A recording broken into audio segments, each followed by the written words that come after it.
Welcome to the Deep Dive. We're tackling a question many of you might have. Is buying renewed tech actually a smart move? Yeah, is it worth the savings? Exactly. So to explore this, we've got our hands on a specific example, a renewed Apple iPad. It's the 10.2-inch Wi-Fi 32 GB model in space gray. And our sources for this are, well, two main things. We've got the Amazon product page itself, with all the official specs and the fine print. Right, the manufacturer's details, the seller's promises. And maybe more importantly, we also have a whole bunch of customer reviews, real people sharing their actual experiences with this specific renewed iPad. That's where you get the ground truth, usually. So if you've ever wondered if you can save some cash going renewed without, getting something that's just trouble. Then stick around. We're going to unpack what the details and the users are saying. Okay, so first things first, let's get everyone on the same page.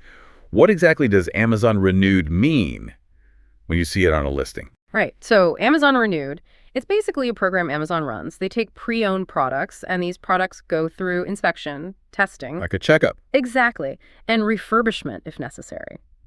The goal is to make sure they are fully functional before they're sold again. Which means they can sell them at a lower price than brand new. Precisely. It makes tech more accessible, potentially. So it's good for the wallet? Hmm. Any other angle? Like, is there another benefit? Well, yeah, there's also the sustainability aspect. By choosing Renewed, you're helping to reduce electronic waste. That's a really good point. Giving tech a second life instead of it ending up in a landfill. It's a more environmentally conscious way to buy sometimes. Okay, so kinder to the planet and potentially your bank account? But what about reassurance? Buying something that isn't brand new feels risky sometimes. Understandable. Amazon tries to address that with a few layers of protection. First, renewed purchases have specific Amazon Renewed coverage. Okay. And on top of that, you're usually covered by Amazon's standard return policy and their A to Z guarantee. The A to Z, right. That helps if things aren't as described. It's designed to ensure you get the item in the condition you expected. So some safety nets are definitely in place. Okay, good to know.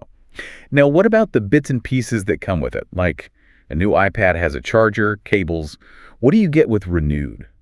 That's a really common question.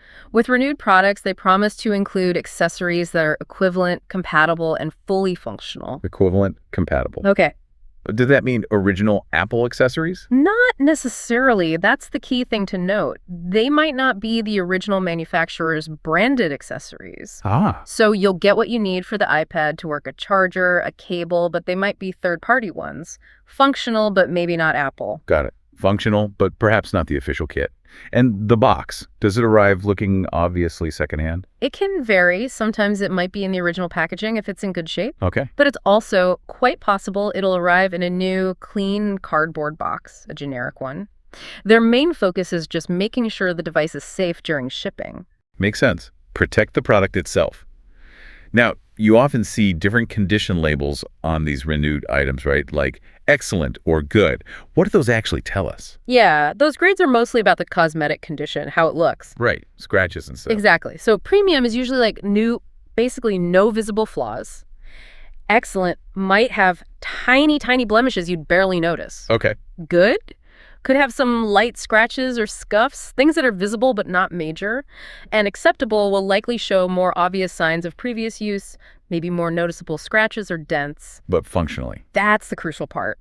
Regardless of the cosmetic grade premium, excellent, good, or acceptable Amazon guarantees the device is fully functional, and it should be restored to its factory settings. Okay, so you choose based on how much cosmetic wear you're okay with, knowing it should work properly. That's the idea. All right, let's zoom in on the specific device we're looking at today. This renewed Apple iPad 10.2-inch Wi-Fi 32 GB in space gray. What are the key things about this model? Okay, so this is the 7th generation iPad. It originally came out in 2019. 2019, so a few years old now. Yep. And this particular listing is for the Wi-Fi only version with 32 gigabytes of storage in that space gray color. The product page lists the typical features you'd expect for an iPad from that era. Lay them on us. What are the highlights? Well, it has the smart connector on the side. That's for things like Apple's smart keyboard. Handy. It also still has the 3.5 millimeter headphone jack. Lots of people miss that on newer models. Good old headphone jack. You also get stereo speakers, the standard on-off or sleep-wake button up top, and the classic home button on the front, which includes the Touch ID fingerprint sensor. Familiar stuff? Yep. Dual microphones, volume buttons, the lightning port for charging, and data. Now, some iPads have a nano SIM tray for cellular data, but this one is specifically Wi-Fi only, so no SIM tray here. Gotcha. A solid, standard set of iPad features for that generation. Now, the technical specs, this is where things sometimes get interesting on these listings. You're absolutely right, and this listing has a couple of notable points. First, the screen size. The main title says 10.2 inches. Right. But down in the detailed technical specs, it lists the screen size as 10.5 inches. Huh. Okay, a slight discrepancy. Which one is it likely to be? The 7th gen iPad was definitely 10.2 inches. So the 10.5 in the specs is probably just a copy-paste error from maybe another model's listing. The resolution listed is 2048 by 1536, which is correct for the 10.2-inch display. They also list a max resolution of 2160 by 1620, which is a bit odd, maybe related to external display capabilities or just another error. Okay, so likely 10.2 inches. What else? Processor? RAM. It's listed with a 2.34 gigahertz processor and 3 gigabytes of RAM. Now here comes the big point of confusion. The flash memory size, which is the internal storage for an iPad, is correctly listed as 32 gigabytes, matching the title. Okay, 32 gigs. But then further down under hard drive, it's listed as 256 gigabytes. Whoa, that's a massive difference. 32 versus 256? Exactly. iPads use flash memory, not traditional hard drives. So the 32 GB figure is almost certainly the correct one for this model configuration. That 256 GB seems like a significant error in the listing. That's more than just a typo. That's a huge spec difference. Definitely a red flag for a buyer to clarify. Absolutely. You'd want to be very sure you're getting what you expect there. Assume 32 GB unless confirmed otherwise. Good advice. What about the chip and other internals? It's powered by Apple's A10 Fusion chip, paired with an M10 Motion coprocessor. Not the newest chip, obviously, but still quite capable for general use web browsing, email, video streaming, most apps. So fine for everyday tasks. Yeah. It has integrated graphics. For wireless, it supports 802.1 SEC Wi-Fi, which is decent. A battery life is estimated around 10 hours, which is pretty standard for iPads. Size, weight? It weighs just over a pound, about 1.0 pounds, and dimensions are roughly 6.8 inches wide, 9.8 inches tall, and just under 0.3 inches thick. Pretty portable. Oh, and an 8-megapixel rear camera. Okay, so aside from that very confusing storage listing and the minor screen size typo, it sounds like a standard 7th gen iPad spec-wise. Let's talk money. How much do you actually save going renewed here? Right, the price. The listing shows an original list price of $137. Now, the renewed price varies by condition. Ah, those grades again. Exactly. So for excellent condition, the price is $126. For good, it's $120. And for acceptable, it's $109.96. So you're saving anywhere from what, $11 up to maybe $27 compared to that $137 list price. Yeah, it's not a massive discount compared to that list price, but potentially significant compared to buying new at the time or even other used options. Fair enough. A noticeable saving. Now, to protect that purchase, you mentioned protection plans earlier. What are the details there? Yes, two main options are usually presented. The first is a device-specific plan. It's a 2-year protection plan for a one-time payment of $36.99. Okay. What does that cover? It covers accidental damage, think drops, spills, cracked screens, that sort of thing. Right. It also covers breakdowns like electrical or mechanical failures. So accidents and malfunctions. Right. It includes 247 support. They say claims are easy, and there are no extra costs for repairs. Parts, labor, shipping are all included. When does the coverage start? Starts from the date you purchase the plan. For malfunctions, it typically kicks in after any standard manufacturer or seller warranty expires. You file claims online or by phone. They often approve quickly and might give you an e-gift card for the purchase price or arrange a repair or replacement. Anything it doesn't cover. Well, you have to buy it either with the iPad or within 30 days of buying it. And it won't cover any damage that was already there when you bought it. Pre-existing conditions are out. Okay, so that's one option. Pay once for 2 years of coverage on this iPad. What's the other one? The second is called Asurion Complete Protect. This one's different. It's a monthly subscription. Costs $16.99 per month plus tax. A subscription. For what? This plan is much broader. It covers all your eligible Amazon purchases, past and future phones, laptops, TVs, tablets, etc., but not for business use. Ah, so it's like an umbrella plan for lots of your stuff from Amazon. Exactly.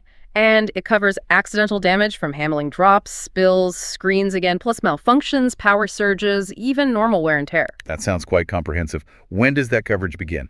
Coverage for your current purchases, like this iPad if you bought it today, and future purchases starts 30 days after you enroll in the plan. Okay, the 30-day waiting period and claims. They promise fast claims, offering repair, replacement, or reimbursement via an Amazon e-gift fund minus tax. There's a limit, though, up to $5,000 in claims per 12-month period. And it's month to month. Yep, cancel anytime. Coverage stops 30 days after you cancel, so it's more flexible but potentially more expensive long-term, especially if you only want to cover one device. Right.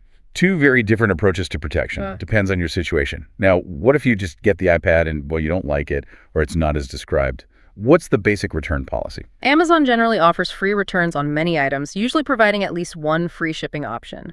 For this specific renewed iPad, the policy stated is a 90-day window. 90 days. That's pretty generous for electronics. It is. You can get a refund or a replacement within those 90 days, provided you return the iPad in its original condition. What if it's not quite in original condition? Say you've used it a bit. Well, the policy does mention that returns that are used, damaged, or materially different from how you received them might only get a partial refund or potentially no refund at all. Okay, so original condition is key for a full, no-hassle return within 90 days. Good to know. Ugh. All right, let's get to the really juicy part. The customer reviews. What are actual buyers saying? The good, the bad, the ugly.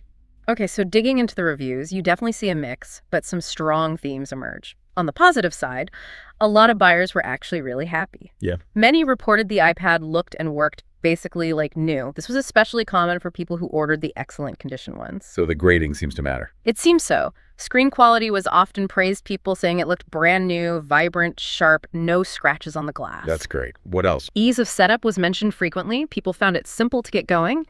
And maybe unsurprisingly, many felt it was just really good value for the price. A good budget option for getting into the Apple ecosystem. Okay, so lots of positives around condition, especially excellent. Screen, setup, and value. That sounds pretty encouraging. But there's always a but, right? What's the flip side? What were the common complaints? Oh, yeah. There's definitely a flip side. The biggest, most consistent concern that popped up in review after review was battery life. The classic refurbished battery worry. Exactly. Many customers reported the battery draining way too quickly, just not holding a charge for very long compared to what you expect from an iPad. Look, noticeably bad. Seems so, based on the number of comments. And related to that, charging speed was often described as slow, like takes ages to charge up. Okay, battery life and charging speed, major potential drawbacks. What else? You mentioned cosmetic condition grades earlier. How did the reality match up for people? It was mixed. As I said, many excellent buyers were happy. But overall, some found absolutely no scratches, perfect condition. Others, however, did report finding minor scratches or blemishes, often mentioning the area around the charging port seems prone to little marks. Okay, minor stuff maybe? Anything worse? Unfortunately, yes. At least one review specifically mentioned receiving an iPad with a crack in the screen. Yikes. That's not excellent or even acceptable. That's damaged. Precisely. So it seems there's definitely some variability, maybe some inconsistency in the inspection or grading process. It feels a bit like a lottery sometimes, cosmetically. Were there any other, technical glitches people ran into besides the battery? Yeah, a couple of things were mentioned. One person said their iPad arrived completely dead. Like zero charge, wouldn't turn on. They had to source a working charger just to revive it. Not a great first impression. Not at all. Another person mentioned a weird battery glitch where it seemed to drain super fast initially, but then strangely it seemed to fix itself after they rebooted the device. Maybe a software calibration thing? Hard to say. Weird. Anything else? Just reinforcing that point about accessories, several reviewers noted the included charger and cable were definitely not Apple originals. They usually said they worked okay, they were functional, but clearly generic, off-brand ones. Right, so functional, but maybe not premium quality accessories. Okay, so it really sounds like a mixed bag. Great value potential, often looks good, but real risks around battery charging and maybe cosmetic consistency. Now, did anyone in the reviews mention those weird spec inconsistencies we found? The 32 GB versus 256 GB storage, or the 10.2 versus 10.5-inch screen? Interestingly, no. In the specific reviews we analyzed for this deep dive, none of the customers seemed to comment on those particular discrepancies in the listing details. Huh. Maybe they didn't notice, or maybe they received the 32 GB as expected and didn't dig into the full specs page. Could be. It really underlines the importance of reading the listing carefully yourself, not just relying on reviews to catch everything. Customers might be focused more on the physical condition and basic function. Absolutely. Good point. So taking it all into good reviews, the bad reviews, the battery warnings, what's the overall vibe? Are people generally glad they bought it despite the potential issues? It seems like for many, the answer is still yes. Despite the valid concerns, especially about the battery, a lot of customers felt that considering the lower price, the purchase was worth it. Especially if they got one in good cosmetic shape. Exactly. Satisfaction seems heavily tied to the condition it arrived in, matching or exceeding their expectations for the grade they paid for, and whether they felt the price justified any compromises, like potentially weaker battery life. Okay, makes sense. Let's try and pull this all together then. Let's wrap up our deep dive. What are the key takeaways for you, our listener, if you're considering this renewed iPad, or maybe any renewed tech? Well, first, renewed iPads can be a genuine way to save money, and it seems many do arrive looking and working almost like new, especially the higher graded ones. Yeah. But you absolutely need to be aware of the potential downsides we saw in the reviews. Battery life and charging speed seem to be significant potential weak points for this specific model when renewed. And that huge storage discrepancy in the listing. Yes, that's critical. That 32 GB versus 256 GB confusion is a major red flag in the product details that you must get clarity on before hitting buy. Assume it's 32 GB. So who is this renewed iPad potentially good for? It could be a solid option if you're looking for a more affordable entry into the iPad world, and crucially, you're prepared for the possibility of those battery issues. Or maybe if you're someone who's really diligent about checking things out thoroughly during that 90-day return window. And maybe considering one of those protection plans for peace of mind. That could be wise, yeah. The key is to pay really close attention to the condition grade you choose, and definitely read recent customer reviews specifically for that grade before you decide. Sound advice. Manage your expectations based on the grade and the reviews. Precisely. And that leads us nicely into a final thought for you to chew on. Okay. Given the clear trade-offs we've seen here, the savings versus potential battery issues, the confusing specs, it raises a broader question. When you're looking at renewed tech, what are your absolute must-haves? What features are non-negotiable, and what compromises are you actually willing to make to save some money? That's a really personal calculation, isn't it? Cost versus potential hassle or slightly lower performance in some areas. Exactly. Understanding your own priorities and deal breakers is probably the most important step before diving into the world of renewed electronics. Something to think about as you weigh your options.